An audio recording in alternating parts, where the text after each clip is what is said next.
Right now we've got 108 kids that are attending the camp this year. Currently we're going through the range day where we shoot shotguns, muzzleloaders, handguns, rifles, bows and arrows. We throw tomahawks. They learn about tree stand safety. And then tomorrow we'll get into the boater education aspect of the camp. Come Thursday we'll be heading down to Raccoon Lake where they meet with the DNR scuba team. We get to actually do some canoe safety, and then the Bass Federation brings in some boats and takes the kids out in the Raccoon Lake. Then come Friday, we'll actually head down to Sugar Creek and we'll do a 7-mile canoe trip with 108 kids. And then Saturday morning, they'll all graduate and head home with their parents. Any concern about the weather if we get any more rain as far as the canoeing goes? We've already actually checked on the river levels, and right now we're looking pretty good. Now, if we get any more rain the next couple of days, we'll have to make a phone call, make sure it's safe for them. And how's camp been out here so far as weather and taking care of all the kids? You know, come Monday morning when we had that nice storm come in, Mother Nature woke us up fairly early in the morning, and we activated our emergency plan and moved all the kids to the shelters and moved them from Tent City to the barracks in the back. So for the rest of the week, that's where they're going to stay due to the fact that, you know, there might be some bad weather coming in.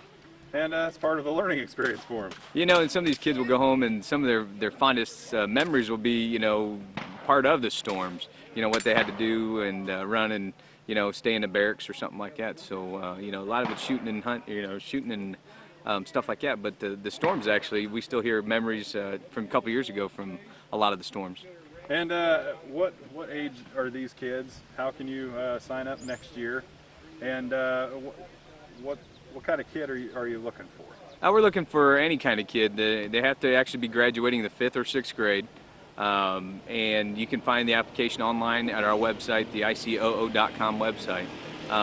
The application process will start January 1 for next year. We take up the first 120 campers that sign up.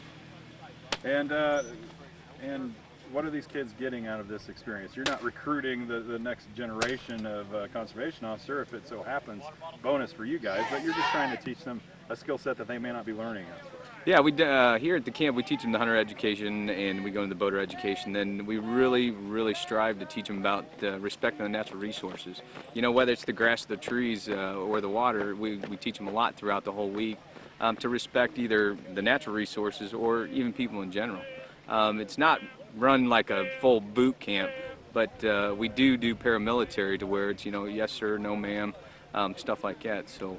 The parents do see a transition from when they drop them off this past Sunday on Father's Day to Saturday's graduation, the transformation that they take, and you know, big smiles come Saturday when they hear them marching down the road and chanting, and then as soon as they see them, they say yes sir, no ma'am. That's a first for some of them. And dozens of volunteers, whether it's conservation officers, police officers, or cadets or recruits? Oh yeah, definitely. You know, currently we have 25 students from Vincennes who help us out throughout the whole week. And then daily we have different volunteers, whether they're officers or they're just volunteer instructors from the Indiana Hunter Ed Association. They come in. There's hundreds of people on the support staff that come here and help us do what we can.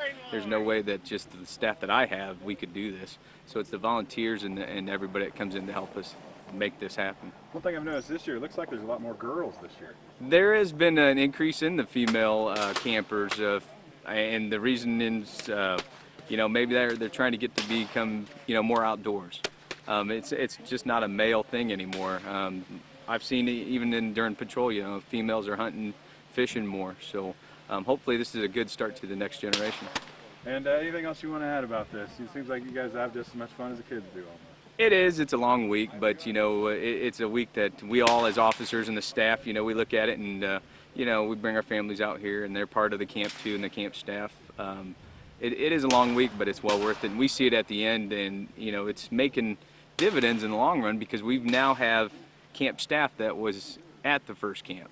You know, so in the long run, it's a great thing, and you know, we're part of it.